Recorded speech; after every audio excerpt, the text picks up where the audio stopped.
Hey, I'm Allison from Learning at the Primary Pond. I'm a literacy specialist, and in this video, I'm going to explain where to get started when you are teaching poetry writing to your second grade students. If you haven't subscribed to my channel yet, make sure to do that now, and then also hit the little bell so that you don't miss out on any of the videos I post about teaching literacy in K2. Okay, so I want to be really honest. The first time that I found out that I was going to need to teach poetry writing to students, it might have been like, I don't know, kindergarten, first grade, something like that. I was horrified. I love writing. I don't mind reading poetry, but it's not really my cup of tea.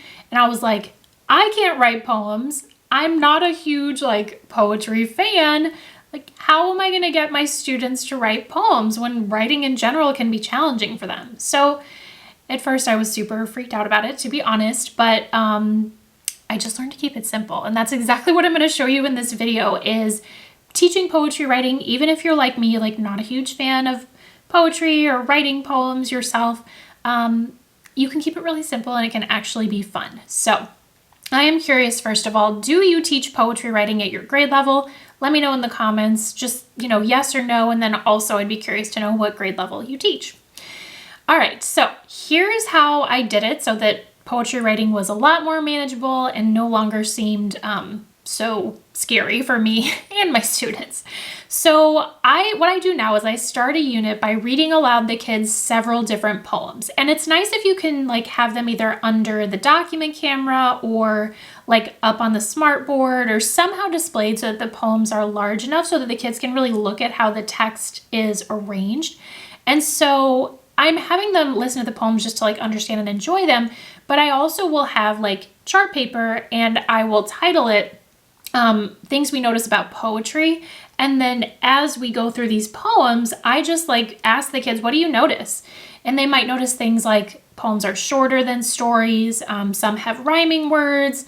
Some poems have patterns. Some poems, or poems are made up of lines and stanzas, and they are not going to know those technical terms yet. So just write down whatever they say. You're just looking for them to kind of take it all in and notice how poetry is different. Typically, I teach poetry writing toward the end of the school year, so they've had lots of opportunities to practice normal writing or prose, nonfiction, opinion, all kinds of writing. So I really want them to notice how is this different from the other types of writing that we've done. So we'll work on that anchor chart as a class. That might be one lesson. Poems are pretty quick, so you can get through several poems and then work on making that chart. That might be one day.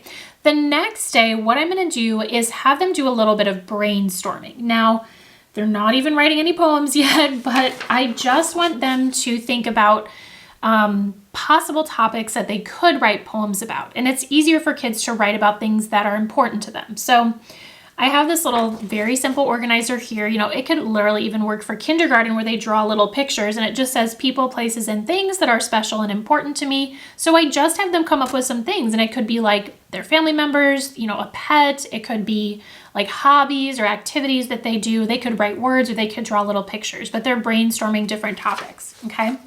That usually doesn't take too long for them to do. But it could be one day depending on how long they take. And whenever they're ready for the next step, what I do is I have them take a little paper strip. You could also do this on index cards, but sentence strips are usually better because they're longer. And I'll have them choose just one of these topics, right? So they've come up with multiple. They choose just one topic and they write it on a little card. So this topic here says waves because something that I really love is going to the beach and just feeling the waves on my toes and all that good stuff. So we've got our topic, waves, and then what I have them do is on other strips of paper, I have them write things to describe the topic. So so salty is one that I wrote. Tickle my toes is another one that I wrote. Spray water on my knees. So there's some verbs going on there. And then sweep my flip-flop away. So I wrote all of these on individual cards, and I will model this, of course, before I ask the kids to do it, but then they go and choose a topic from their organizer and they write describing words about that topic.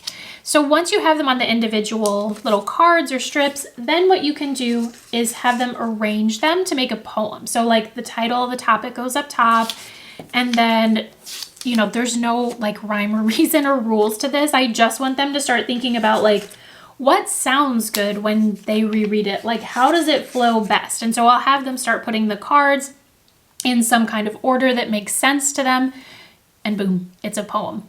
I know, it's pretty simple, right? But it's a poem describing whatever their favorite topic is. Then once they've kind of arranged them, and you don't, like I'm using this pocket chart thing, but the kids don't need to. They can literally just do it on their desks or their tables. So after they have their little poem put together, then they write it down. And the next day, I have them write a new poem. And some of your kids might even be able to write 2 poems in a day. But this time, I try to up the ante a little bit. And I talked to them about 5 senses describing words, which we probably have talked about at some point throughout the school year.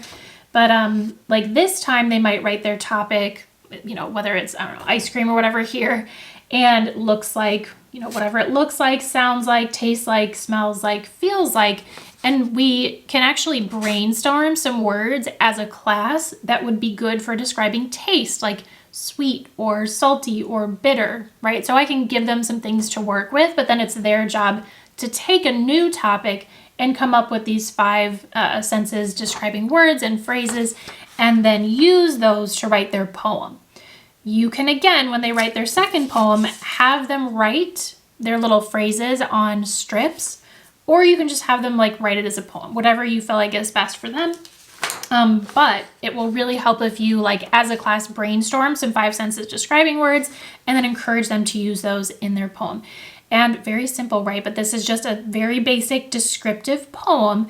And I do teach them to write like some other kinds of very simple poems, but this has just been such a great place for them to start. It makes it less intimidating, and they get to know what poetry is as a genre before we do anything a little bit more challenging. All right, so if you are curious about like what's next after you start, with this poetry writing, this is actually everything I've shown you is part of our complete program, Primary Writing Success, which I was showing you the 2nd grade materials, but we do something similar in 1st grade as well.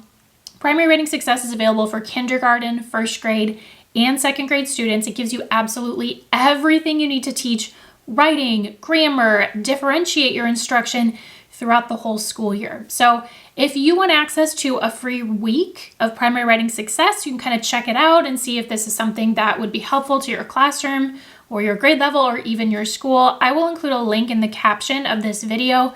You can go to Primary Writing Success and then, download a free week, check it out, learn more.